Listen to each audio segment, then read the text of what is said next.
Bueno, para ponerlo en contexto rápidamente, la historia nos remite 50, 60 años atrás, cuando un húngaro nacionalizado argentino de nombre Juan Morix denuncia haber encontrado una particular cueva en la provincia de Morona, Santiago, esto es, como bien decías, en Ecuador. Lo Ujú. que tiene de particular, además de la extensión y la profundidad de las mismas, es que este descubridor denuncia haber encontrado en las mismas lo que llama una biblioteca de láminas metálicas pertenecientes a algún tipo de civilización o cultura desconocida.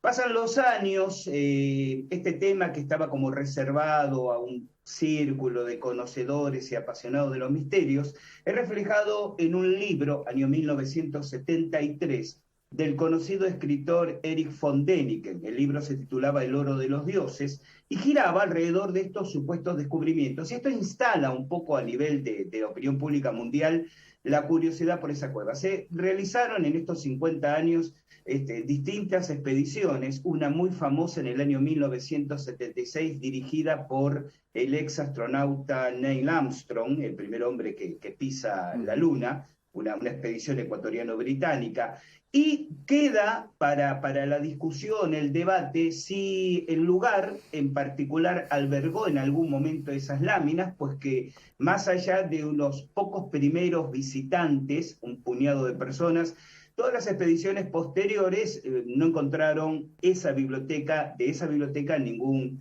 resto en particular. Pero el lugar es particularmente interesante porque independientemente de ese relato, las etnias del lugar, recordemos que esta zona es selva amazónica, digamos, territorio de los Shuar. Los Shuar, los famosos jíbaros, solo permitieron y siguen permitiendo de forma muy eventual y esporádica que blancos, digamos así, Ujú. ingresemos en su territorio, porque consideran el lugar sagrado, un territorio subterráneo, propiedad de los espíritus de sus antepasados, ¿no? Y entonces todo este marco, si se quiere, paranormal, misterioso, ha motivado distintas expediciones de investigación y bueno, ahora me tocó el turno a mí de coordinar y dirigir una, donde integrantes de 3 países, Ecuador, Bolivia y bueno, en mi caso de Argentina, realizamos esta incursión de la que regresamos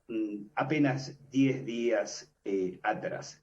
La búsqueda tenía y tiene como objetivo, primero, constatar si en el lugar ocurren algún tipo de fenómenos de naturaleza paranormal. La respuesta es sí. Estamos como ordenando los resultados de nuestras investigaciones, ¿no? De manera que de Ujú. alguna manera me voy a spoilear a mí mismo. Pero básicamente pudimos detectar, acudiendo a la metodología propia de la investigación parapsicológica, que es básicamente mi ocupación principal, como mencionabas en la introducción, la presencia de energías, identidades, si se me permite decirlo así, no físicas, no humanas en el lugar.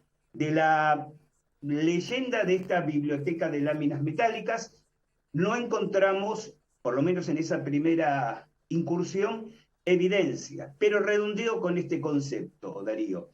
En nuestra investigación, nuestro grupo, el grupo operativo Tallos, que es el grupo que realiza la expedición, hizo esta investigación en el marco de un trabajo de campo mucho más amplio, que buscaba, que busca y seguirá buscando evidencias que en esa región del planeta, lo que llamaríamos sur de Ecuador, norte de Perú, oeste de Brasil, existió una avanzada civilización desconocida que dejó más de una evidencia en el lugar y de la cual los fenómenos en la cueva de los tallos serían una de distintas evidencias, porque hemos encontrado en meses previos, este trabajo lo venimos realizando ya desde hace un par de años, por eso digo que esto es algo que se suma Ujú. y se articula, bueno, ahora, pero ya veníamos trabajando antes, evidencias de 3 puntos sumamente interesantes en cercanía de esta cueva.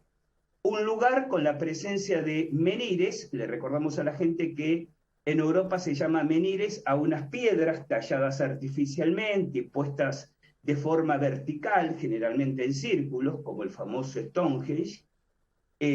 Encontramos menires, hablamos de un lugar y un horizonte cultural que no tiene ningún otro paralelismo con ese tipo de hallazgos, encontramos unos petroglifos en otra área cercana sumamente enigmáticos que hablan, en la interpretación que hemos podido hacer tentativamente, de la visita de unos dioses provenientes del sol que habrían dado su cultura a los naturales de la región, y evidencias, en un tercer lugar, de lo que los nativos aún hoy llaman los gigantes, unos seres de gran estatura que habrían construido ciertas, valga la redundancia, construcciones en la selva, que no voy a decir que la hemos descubierto, porque los nativos ya las conocían de antes, pero sí que la hemos constatado y son absolutamente extrañas porque no se corresponden a ningún otro tipo de arquitectura conocida por la arqueología oficial.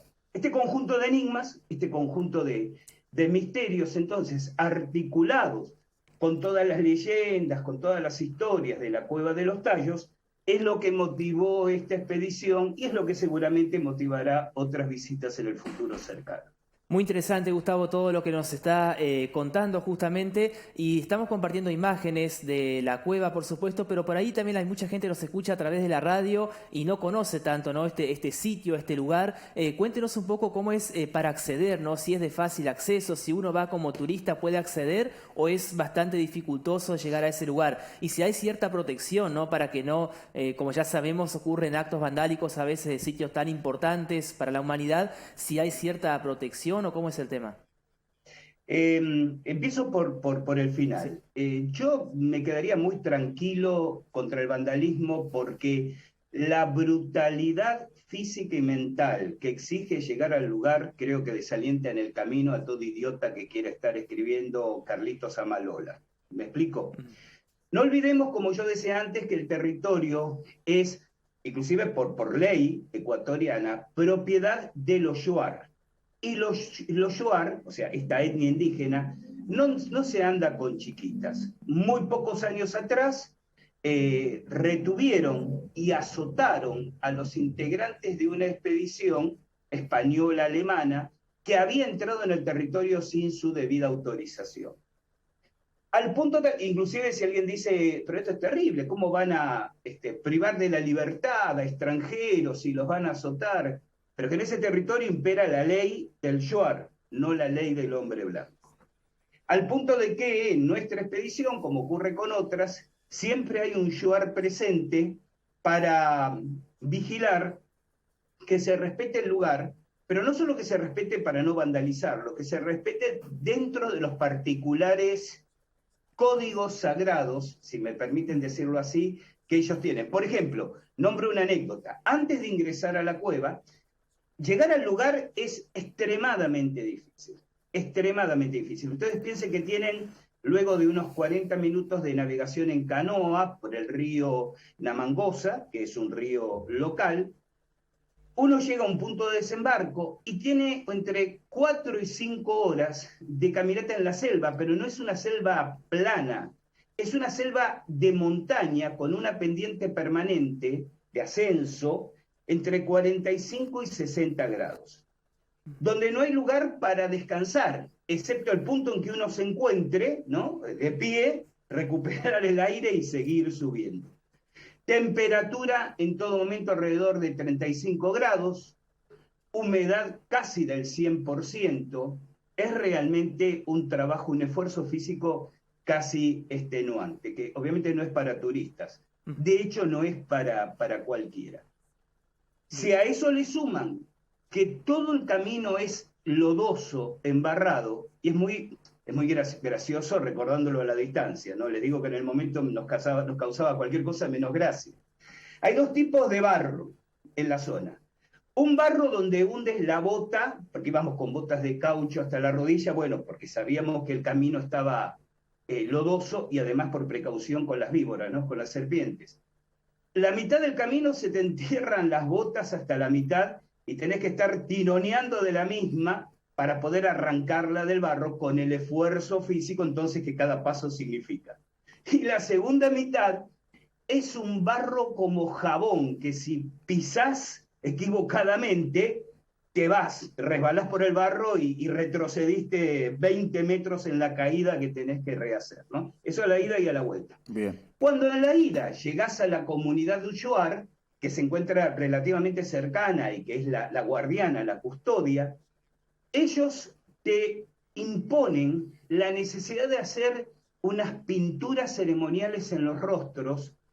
Olvidé facilitarles una fotografía de esta anécdota en particular, pero bueno, están a disposición y van a estar en nuestros artículos muy pronto, que hacen una pintura ceremonial en los rostros, según su creencia, que hay que respetar, por supuesto, para que los espíritus de la cueva te reconozcan y no te perturben, no te agredan. Llegado a la cueva, la chimenea, la única forma de acceder a la cueva es una chimenea de descenso vertical, de 65 metros de profundidad, que se baja en rapel y se asciende con un sistema autobloqueante, que es como un rapel. A la gente le explicamos que el rapel es ese descolgarse por una soga, con una técnica determinada, ¿no? Que uno se va dejando caer y va frenando cada algunos metros. Bueno, hay un sistema que es como esa caída, pero a la inversa, que es la única manera por la que uno puede salir. Dentro de la cueva no es cómodo por dos razones, y aquí voy a lo de la resistencia mental que comentaba antes. Primero, porque el terreno es muy irregular, permanentemente empapado, o sea, uno tiene que resignarse a estar mojado por la humedad ambiental y por la propia transpiración. Nosotros tuvimos 3 días en el interior de la cueva, permanentemente mojado, los 3 días, no hay opción, te cambias de ropa y a los 10 minutos la ropa está empapada de sudor de vuelta, y hay muchas zonas que, si bien son amplias para moverse, tienen cierto peligro porque son resbalosas, hay muchísimo alacrán, muchísima araña tarántula, y ya sabemos que las dos son relativamente peligrosas. Entonces uno tiene que ir con cuidado, no hay luz, por supuesto, nos manejamos solo con la luz frontal de nuestros cascos, entonces tiene que ver dónde apoya la mano, ¿no? Dónde se reclina a descansar, porque puede tener una fea sorpresa. Y hay pasadizos muy estrechos, donde literalmente hay que arrastrarse, ir girando como un tornillo para tratar de pasar de un lugar a otro. Pero hay un detalle además. La cueva se llama de los tallos porque allí habita una especie de pájaros que se conoce precisamente con el nombre de tallos. Unos pájaros nocturnos, son ciegos, bastante grandes, tienen casi 1 metro de envergadura de ala, que viven, es una enorme cantidad, hay miles de pájaros que viven en esa cueva, y que están no trinando, sino graznando con un graznido muy fuerte, yo diría desagradable, las 24 horas del día. Entonces ustedes ubíquense, por eso digo que quizás lo mental fue más difícil que lo físico, lo que es tratar de dormir cuando estás con el cuerpo molido literalmente del esfuerzo y del cansancio, en tu carpa, y por sobre tu cabeza tenés miles de pájaros gritando sin detenerse en ningún momento del día, ¿no? En algún momento lo conversábamos con los otros integrantes de nuestro grupo, uno siente la necesidad de decir, me quiero ir de aquí ya, porque mentalmente es sumamente estresante. Por eso digo que esa exigencia mental, que es casi, uno pensaría en las torturas que te muestra el cine, ¿no? Claro. Gustavo, justamente ya para ir cerrando y agradecerle por su tiempo, ¿no? El cine se ha adelantado en todo esto, ¿no? Hemos visto, y bueno, seguramente no sé si usted también, pero bueno, que ha habido representación en cuanto a pájaro ciego y a personas que han estado actuando también y que han sabido identificar los movimientos de estos animales, de estas aves, estos pájaros. Y con lo que usted me está diciendo me remonta a una película también. Gustavo, por último, para cerrar y un breve resumen, Darío, sí. No, una preguntita cortita. Habló de la comunidad ahí, que hay que pasar por ahí, que hay que tener el permiso de ellos, la anuencia de ellos. Gustavo, cuando usted habla de la comunidad, que me repite después cómo se denomina, usted habló de jíbaros. Los jíbaros son los que eran reducidores de cabeza. ¿Estamos hablando de la misma tribu? Claro. El nombre con que ellos se identifican y con el cual se los llama por una cuestión de respeto es Shuar. Shuar. Pero son los comunes jíbaros. Es más, en los museos de Ecuador, por ejemplo en el Museo Pumapungo de Cuenca, hay lo que ellos llaman las tzantzas, que son las cabezas reducidas. Están en exhibición algunas cabezas reducidas que pudieron recuperar los investigadores. Y no es una práctica tan lejana en el tiempo, porque estos yoar de los que les hablo, bueno, están como un tanto aculturalizados hoy en día, ¿sí? Es decir, usan ropa común, pero están al mismo tiempo siempre con su permanente desconfianza al hombre blanco y prefieren vivir a distancia y aislados. Pero conocen el idioma, obviamente, y después de unos días uno empieza a entrar en confianza. Bueno, depende cómo los trate también. Y nos contaba un anciano que él recordaba que su abuelo comentaba que de joven había matado a unos enemigos por una cuestión familiar y había reducido y durante varios años lucía orgullosamente en su casa la cabeza de esos enemigos colgada. Sí. Así que podríamos estar hablando de hasta, ¿qué? 70 años atrás todavía existía esa costumbre.